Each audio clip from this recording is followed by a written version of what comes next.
we are preparing and cutting the wedding cake, which one of my good friends is going to be passing out to you. Is there anybody that has any questions about these folk tales or want to make a remark about anything you've heard that surprised you? Yes. When are you going on Broadway? Well, you know, it's funny you say that because last year my daughter and my grandchildren and son-in-law moved to New York City, and we are planning to move there for a year. So maybe you could all take a plane and come see us on Broadway. Does anybody else have any questions? Was that Broadway or Broadway? Broadway. I still haven't lost my accent. Was anybody here surprised about, oh, I see a hand. I was just wondering about your process. How much rehearsing did you do? We had 3 rehearsals.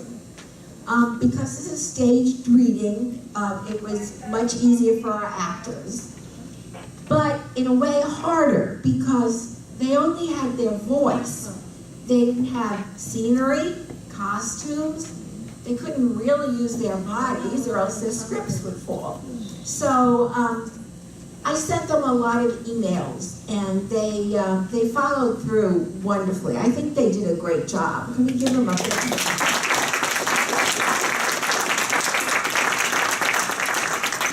Just a quick, we couldn't have done anything without Enid. She is an amazing person.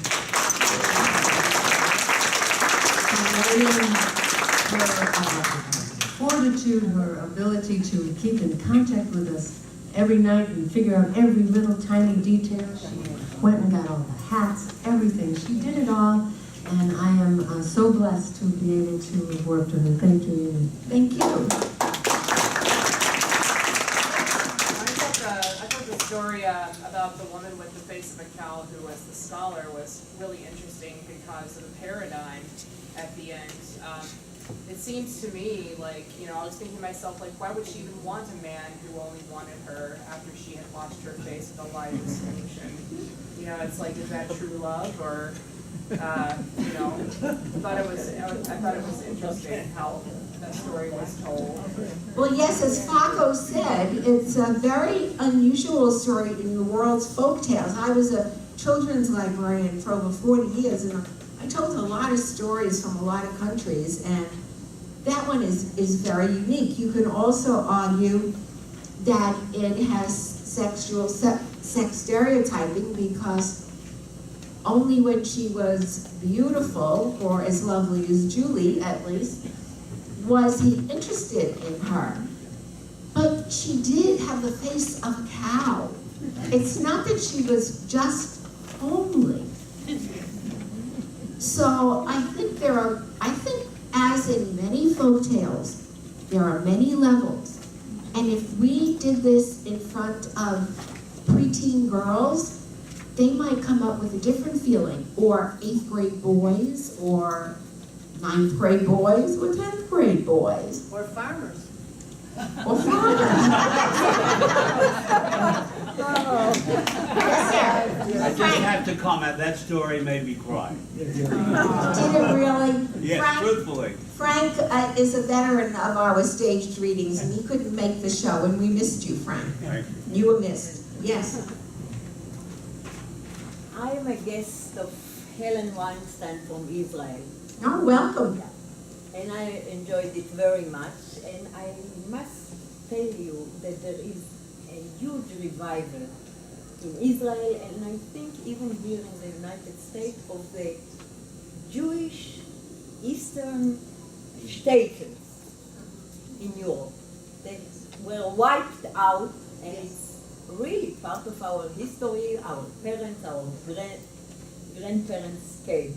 So I was very glad to be in the atmosphere of these Jewish stories, old stories. And we have it a lot in Israel too. In fact, if somebody is going to Israel, I really recommend. There is one man that built a shtetl in his kibbutz. He's living very close to Haifa, and he built one by one a shtetl, not a Kfar Hasidim. The place is called Kfar Hasidim, and he's telling all about the stories and about the Jewish shtetls, the history, the tradition, the songs, the play. It's full of wisdom that we all really miss because it was wiped out. Thank So you. I am very glad. Thank you. I find that personally very fulfilling because as a teacher, I feel that these stories are for people of all ages, and storytelling of folk tales and fairy tales, unfortunately, a lot of people think are for children. But you can see the many different levels that you could read them on. Just a personal note to your personal note, my father was born in a shtetl called Kapichinitz in Poland, and he came over in 1927. And whenever my mother would get angry with him, she would tell him, go back to Kapichinitz. And that's how I remembered the names. Anybody else want to take a stab at something? Yes? Well, it's interesting that Do you want to stand up so we can It's hard? Okay. Beauty and the Beast, of course, is the male-female reversal of this story. And very much, all of the legends of this genre, it's always the beast, the male, that turns into the prince, the frog, or whatever. This is the first time I've heard the reverse, that it's the woman who's the beast and the man who's the beauty. That's very interesting. The one difference between the two is the beast and the frog prince, who were enchanted princes under a spell, did not possess the super knowledge and the brain power that this cow had. So that is it's a little different, but that's a very good comment. Very good comment. Thank you for that.